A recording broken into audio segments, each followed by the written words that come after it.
Hello chess fans, in this video we're going to have a look at a game played by world's number 3 Fabiano Caruana. He is playing on board 1 for the United States at the Chess Olympiad in Budapest. And well, United States is playing in round 2 against Singapore. And now you're thinking, well, United States is the big favorite. That's absolutely true.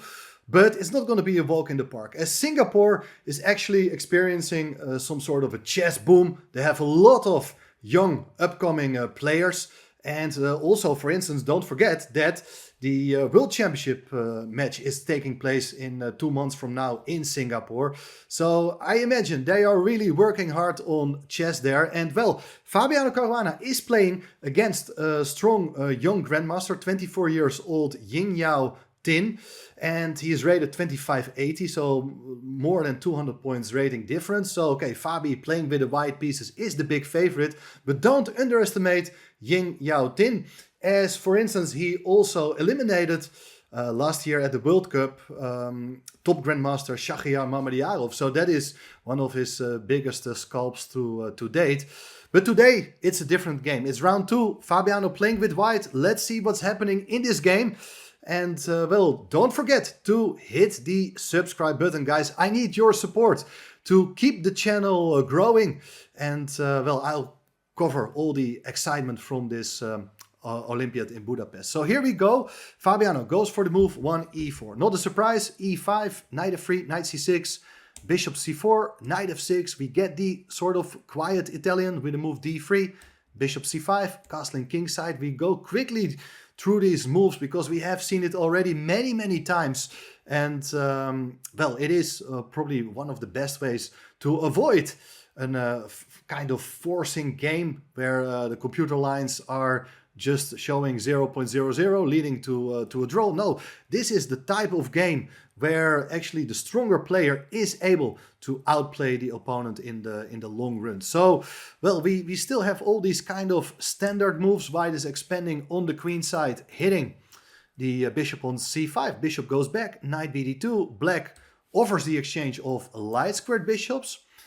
And, well, after bishop takes e6, rook takes e6. Well, this is a position. The leading expert in this opening variation is Fabiano Caruana. He has been playing it mainly with the white pieces, but there are also some black games he played here. There are various options for white. You can usually go for the slow plan with queen c2, bishop b2, look for a pawn break, maybe rook b1 with the idea to go b5. That's the sort of game white is aiming for. This time, Fabi goes for bishop b2. And now, if you have been following the channel, you may remember a very spectacular game I covered on the channel last year, December, I think it was. It was a game of Fabiano against Alireza Firouzja in Toronto.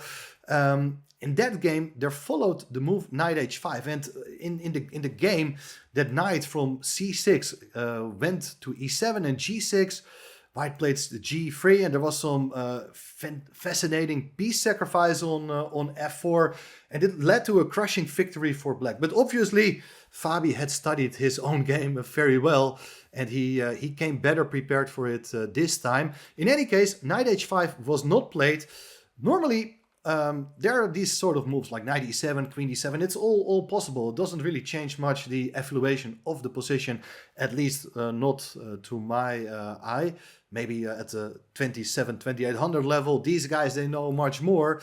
Here the move d5, to my information, has always been considered to be a little tricky, like a bit premature. I'm not sure I like it. I understand that black wants to break free, and very often if you can get away with this move, it looks like a favorable idea for black to open up the d file and eventually pressurize the pawn on d3. But here things are very concrete, and Fabiano played here the move b5, attacking the knight.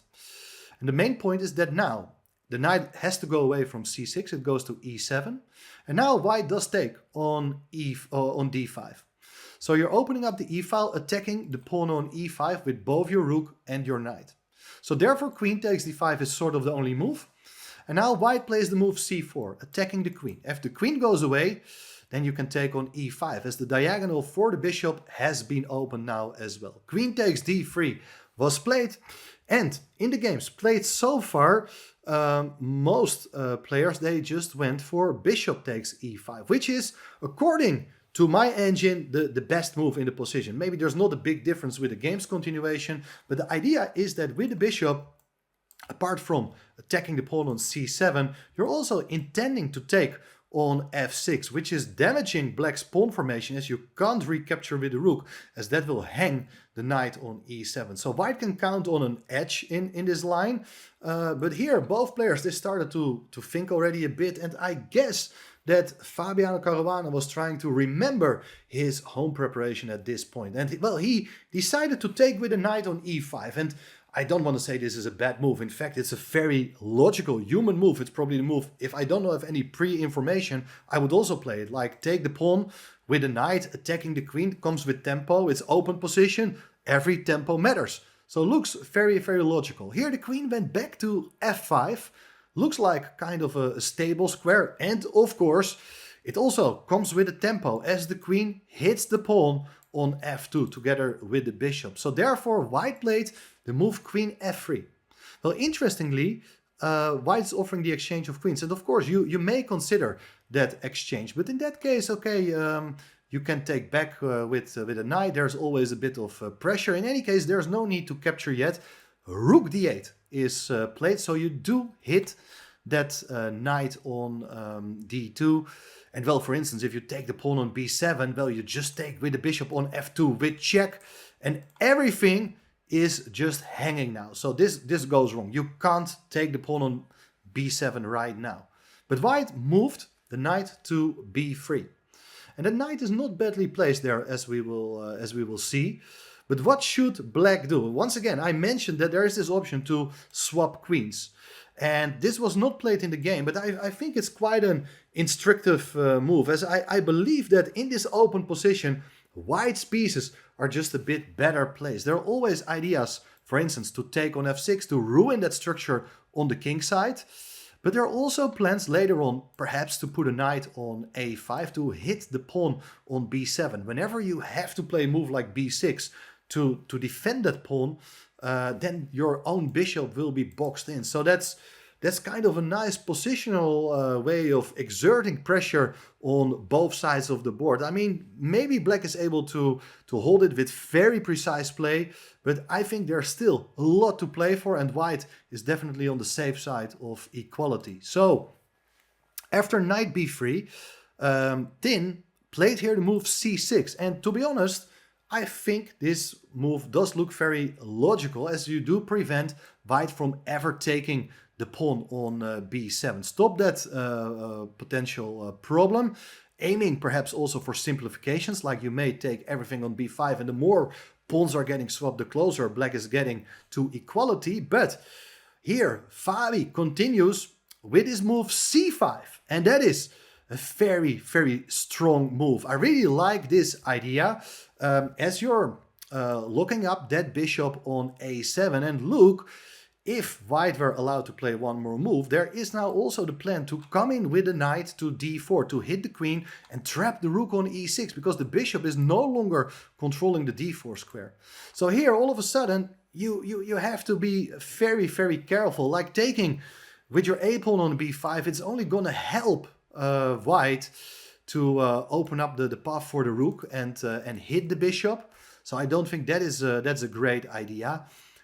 Apparently the best move, which was not played by Tin here, is bishop to b8. So anticipate that the bishop can get trapped at the side of the board. You're thinking about taking on e5. But here the key line is to swap queens and then play the move b6. When you see that the bishop is still pretty bad, cannot do much. Maybe you can only take on e5, and more pieces can come off the board, but this is far from an equal endgame, and that has all to do with the pawn structure on the queen side. Especially that pawn on b7 is really, really weak. Like, white has plans here to go knight a5 and to win the pawn on b7. Once you win that pawn on b7, the pawn on b6 is only 2 squares away from becoming a new queen. So absolutely very unpleasant endgame will this be for black. But we don't get to see that endgame at all, as Tin had a different idea. He decided here to take with the pawn on b5. But now look at this. Queen takes b7. That is a very good move because you're not only capturing a pawn and hit the bishop on a7. Now the big threat is to play here the move knight d4, not giving black the chance to exchange queens on f3. So this looks like white is going to win a lot of material. For instance, bishop b8, there is knight d4 and white is winning material. So in the game, black needs to do something. I mean, you cannot really do much about that bishop on a7. So queen c2 was played, setting up counter threats against these minor pieces. If white would take now that bishop on a7, there is queen takes b2 and the knights are in trouble here. So that is not a good trade for white. Instead, a much better and much easier for white here is to play the move knight e4. Because you save your knight, you hit the queen, you hit the rook on e6. And if you do take on b2, there is knight takes e6, capturing the rook, after which you can still take the bishop on a7 or perhaps even the knight on e7. And white is going to be up a lot of material that should be technically winning for white. So instead of queen takes b2, they followed queen takes c5. So you capture the pawn, you defend the bishop on a7, but obviously white can take on e6 the rook. But this all had to be calculated as there followed queen takes f2 with check. The king goes into the corner and now it is pawn takes e6. White is up an exchange. Can even take the knight here on e7. So he's actually up a full rook. But the game goes on with the move rook d2. Open position. Now it is black who is threatening checkmate on g2 with the queen. Now you may defend that pawn on g2 by, for instance, putting the rook on g1. But then, okay, the bishop on b2 is hanging. You're in exchange up as white. But things are not that simple yet. But, okay, there are various other options as well. And a much better, more practical approach is to keep the initiative here as white by giving a check. Queen f7. Where is the king going? If you go to h7, then you come to g6 with check and you do defend the pawn on g2, stopping the mating threat. If the king goes away, you can even go rook ac1. Ignore the bishop. Black doesn't have time to take it because of the mating threat on c8. And well, here you see that white is up a full rook. That should be just game over. So black decided to go with the king to h8 instead. Knight g6 check. Only moves king h7. Knight f8. King h8. White has already, of course, here this perpetual mechanism with knight f8, knight g6, back and forth.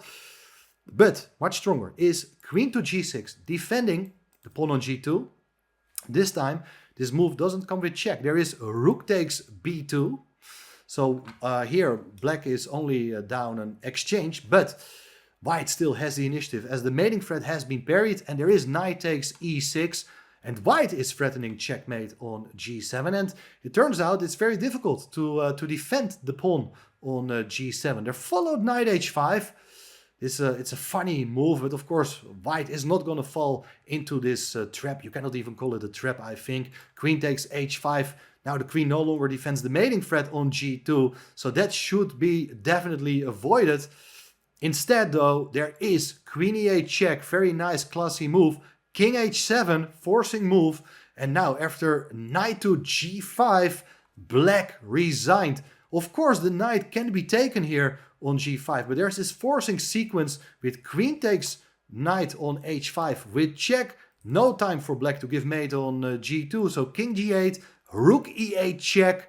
The king can't go anywhere. You can only block with your queen. But in that case, well, you just take the queen. And of course, there are a lot of ways to convert, but it will be made very soon on e8 as well. So after knight g5, Tin resigned. Fabi managed to win a very important game, and that brings him back to the club, the elite club, the top 3 in the world, with only a rating of 2800. So that is nice for him. It's not the first time, of course, so maybe it's more special for us than for him, in fact. But nevertheless, that's a nice boost for Fabi, who is starting his Olympiad with a very spectacular win. And you see also the class the difference in class between a super grandmaster and just a very good grandmaster. I mean, Fabi understood this position, this type of position much better, with a lot of experience, of course. That helps a lot. But also his calculation was really good in this game. So I'm looking forward to see more exciting games of him in this Olympiad. Maybe if he's in super form, it can help the US to play for the gold medals and improve upon their result from their last Olympiad in Chennai. We will see what is going to happen in the next 2 weeks. Make sure to like this video, to give it a like, to hit the subscribe button, and of course you can also support the channel by making a PayPal donation. So thanks for everything, thanks for all the support, and I'll keep you covered here.